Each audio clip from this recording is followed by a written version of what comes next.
Positivism Hindi channel प्रेक्षकों को स्वागत। हिंदी के प्रमुख कवि एम.ए. राजस्वी से लिखी हुई भूदान यज्ञ के प्रमुख आचार्य विनोबा भावे की जीवन गाथा से हम अनेक अंशों को जान रहे हैं ना। आज के अंक में विनोबा जी की पत्र को पढ़कर गांधी जी ने क्या कहा, अब हम जानेंगे। अब तक विनायक नरहरि भावे का नाम विनोबा के रूप में खूब प्रचलित हो गया था। विनोबा का यह पत्र पढ़कर गांधी जी के मुख से अनायास ही निकल पड़ा, गोरख ने मच्छंदर को हराया। बापू के अंत से निकला यह वाक्य विनोबा की महान उपलब्धियों के लिए था।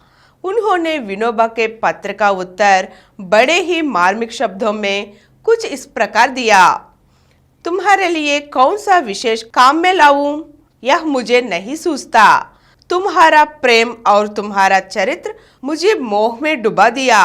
तुम्हारी परीक्षा करने में मैं असमर्थ हूँ। तुमने जो अपनी परीक्षा की है उसे मैं स्वीकार करता हूँ और तुम्हारे लिए पिता का पद ग्रहण करता हूँ। मेरे लोभ को तो तुमने लगभग पूरा ही किया है। मेरी मान्यता है कि सच्चा पिता अपने से विशेष चरित्रवान पुत्र पैदा करता है। सच्चा पुत्र वह है जो पिता ने जो कुछ किया हो उसमें वृद्धि करे। पिता सत्यवादी, दयामय और दृढ़ हो तो स्वयं अपने में ये गुण विशेष रूप से धारण करे।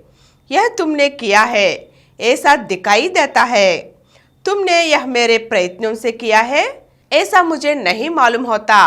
इस कारण तुमने जो मुझे पिता का पद दिया है उसे मैं तुम्हारी प्रेम की भेंट के रूप में स्वीकार करता हूँ। मैं उस पद के योग्य बनने का प्रयत्न करूँगा और अब मैं हिरण्यकश्यप हूँ तो प्रहलाद भक्त के समान मेरा सादर निरादर करना। तुम्हारी यह बात सच्ची है कि तुमने बाहर रहकर आश्रम के नियमों का अच्छी तरह पालन किया है। तुम्हारे आश्रम में आने के बारे में मुझे शंका थी ही नहीं। तुम्हारे संदेश मामा ने मुझे पढ़कर सुनाए थे। ईश्वर तुम्हें दीर्घायु करे और तुम्हारा उपयोग हिंद की उन्नति के लिए हो, यही मेरी इच्छा है। तुम्हारे आहार में किसी प्रकार का परिवर्तन करने का अभी तो मुझे कुछ नहीं लगता।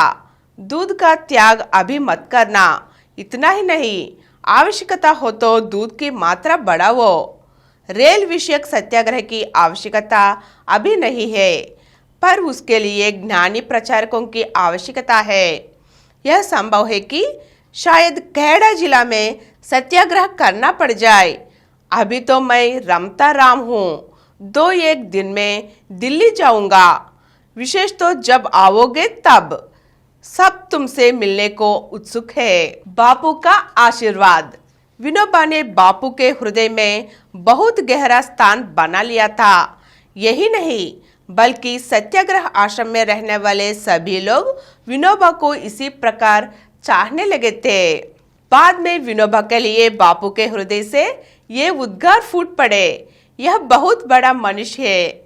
मुझे अनुभव होता है कि महाराष्ट्रियों ने और मद्रासियों के साथ मेरा अच्छा संबंध रहा है। मद्रासी तो इस समय रहे नहीं, परंतु महाराष्ट्रियों ने में तो किसी ने मुझे निराशा किया ही नहीं। उसमें भी विनोबा ने तो हद कर दी। इस प्रकार विनोबा के सादगीपूर्ण जीवन से सभी को विस्मित करके रख दिया था। आज के अंक में विनोबा भावे जी की पत्र को पढ़कर गांधी जी ने क्या कहा हम जान चुके हैं ना। अगले अंक में फिर मिलेंगे। धन्यवाद। और कुछ वीडियो के लिए 18 करोड़ ऊपर के व्यूज हासिल किए डॉक्टर समरम मल्टी चैनल नेटवर्क समर्पित पॉजिटिव एथेइज्म हिंदी चैनल को सब्सक्राइब कीजिए और नीचे हुए घंटे के निशान पर दबाइए। Please download Samaram multi-channel app and watch your favorite channels from your mobile. App available on Google Play Store and subscribe to the channels.